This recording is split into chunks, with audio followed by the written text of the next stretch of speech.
Hi, this is Susie with Scrappy Designs, and I'm going to do a real quick tutorial on some of the little booklets I did in here and the flip page that I did in this album.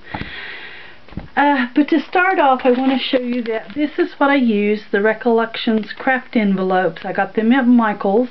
They're the A6 envelopes.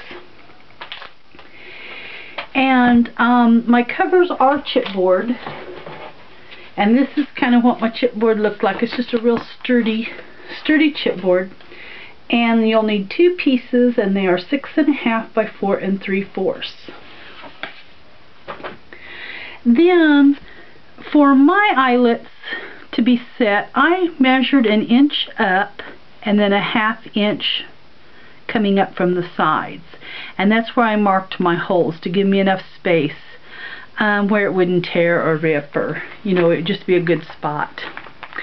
Now when you do your album, you want to be sure to cover your envelopes front and back with your pattern paper before you mark your holes and set your eyelets.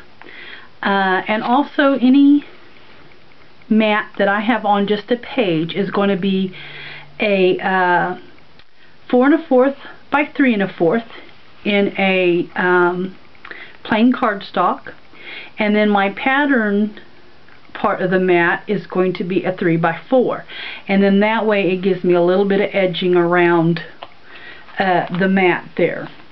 Now for this booklet and this booklet, they're the same size, just turned opposite ways there, or different ways. You are going to need a piece of cardstock that is 8 1/4 or 8 by 4 1/4. It's going 8 by 4 1/4. Just simply fold it in half. Then, to do your mats, or to mat the front, this here I didn't go as large because I put the twine. But for a rule, I mean, if you're just going to put a mat on it, your mats will need to be 4 by 3 3/4. And then if you're going to put something along the sides of them, then just make your mat a 3 by 4.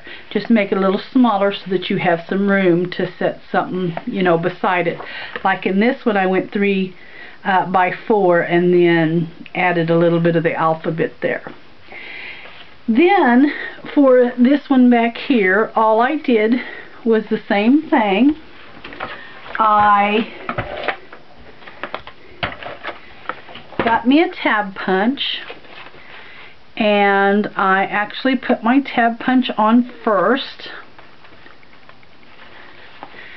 Then, I added, see what I did with that pattern paper. Well, it stuck to me. Okay, then I added my mat just like that. That's just how I done it. And this, like I said, is a 4 by 3 3/4. And that's how I made my little booklets. Whether it's going this way or this way, that's just how I made them. Then, for this flat page,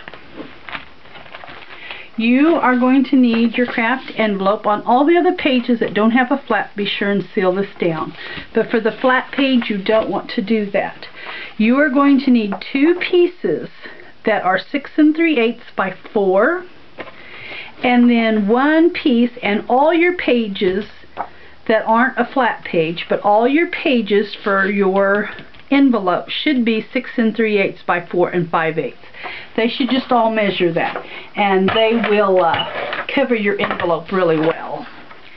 So for your flip page, this is just how you want to do this. You want to set your regular size, that should be the size of all your pages, 6 3/8 by 4 5/8.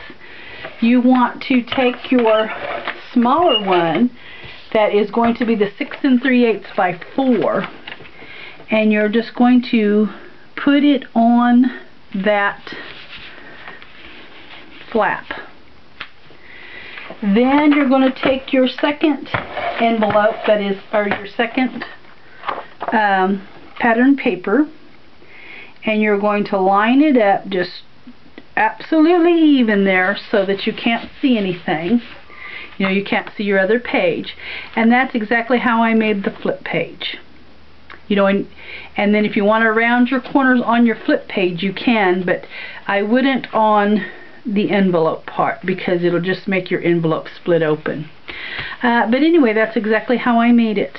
Then you can mark your holes in this, and your flip page won't be in the way. Just be sure though that you always paper both sides of your envelope before you make your holes and put your eyelets in. That's key. Then on this here, this is just a coffee sleeve that I've turned inside out and made it the corrugated part up.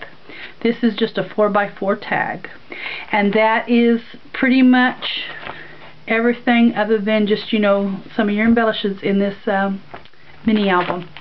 So I hope that helps. Thanks so much for watching.